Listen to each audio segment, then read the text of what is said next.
Microsoft ने 2015 की जुलाई के अंदर विंडो 10 के ऑपरेटिंग सिस्टम को लॉन्च करा था और ठीक इसी के 6 साल बाद उसने 2021 में विंडो 11 को लॉन्च करने की बात कही है। पक्का तो है नहीं कि वो किस डेट को विंडो 11 को लॉन्च करेगा, बट उसने विंडो 10 के लॉन्च होने का डिक्लेयर कर दिया है कि वो विंडो 11 को लॉन्च करेगा। दोस्तों आज के इस वीडियो में विंडो 11 से रिलेटेड ही बात करने वाले हैं कि विंडो 11 के क्या क्या फीचर्स हैं और विंडो 11 कब तक लॉन्च होगा और विंडो 11 के लिए क्या चीज़ चाहिए सिस्टम के अंदर तब जब उसको इंस्टॉल कर सकते हैं और ये आखिरकार फ्री है या नहीं है। तो दोस्तों सबसे पहले हम बात करते हैं इसके इंटरफेस की। दोस्तों विंडो 11 का जो इंटरफेस है वो क्रोम ओएस और मैक ओएस की तरह ही है, बट इसके अंदर एक चीज़ अलग की गई है। इसके अंदर जो हमारी जो नॉर्मल विंडो थी, विंडो 10 थी, विंडो 7 थी, उसके साथ में कॉर्नर से जो स्टार्ट मेन्यू है वहाँ पे ओपन होता था। कॉर्नर पे जो स्टार्ट मेन्यू था कॉर्नर में होता था, लेकिन विंडो 11 के अंदर क्या है, जो स्टार्ट मेन्यू है वो सेंटर में होगा। जो स्टार्ट मेन्यू है वो सेंटर में होगा, मतलब हम विंडो की प्रेस करेंगे तो सेंटर में ओपन होएगा स्टार्ट मेन्यू।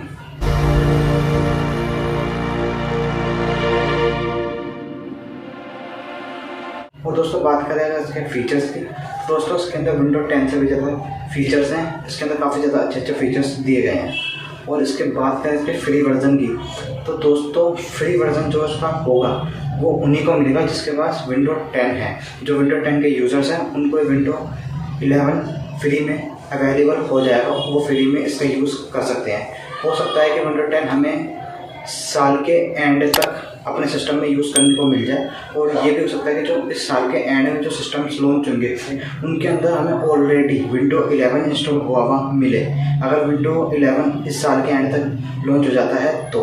और दोस्तों बात करें विंडो 11 के लिए हमें क्या क्या फीचर होने चाहिए हमारे सिस्टम या हमारे लैपटॉप के अंदर तभी हम उसको इंस्टॉल कर सकते हैं। तो दोस्तों पहला फीचर ये है कि इसके लिए आपको 60Hz की स्पीड होनी चाहिए आपकी सिस्टम की, या उससे हाई होनी चाहिए। और सेकंड अगर हम बात करें तो इसके अंदर 64 बिट का प्रोसेसर आपके उसके अंदर होना चाहिए। 4 GB की रैम बिल्कुल रिक्वायर है और 64 GB की रैम भी रिक्वायर है।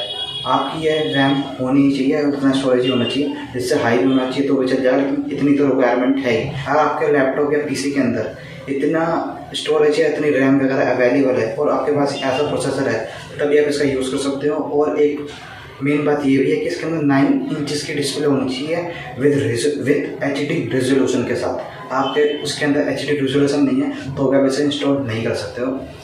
तो दोस्तों अब बात करते हैं कि इसकी रिलीज़ डेट आखिरकार ये कब तक रिलीज़ होगी। दोस्तों भी माइक्रोसॉफ्ट ने क्लियर नहीं कराया कि ये कब तक इसको रिलीज़ करेगा, लेकिन ऐसा सभी डिक्लेयर कर दिया है कि वो इसको रिलीज़ कर देगा। हो सकता है साल के एंड तक हमें देखने को मिल जाए। तो दोस्तों इस वीडियो में बस इतना ही। अगर वीडियो अच्छी लगे तो वीडियो को लाइक कर देना, चैनल पर नए चैनल को सब्सक्राइब कर देना।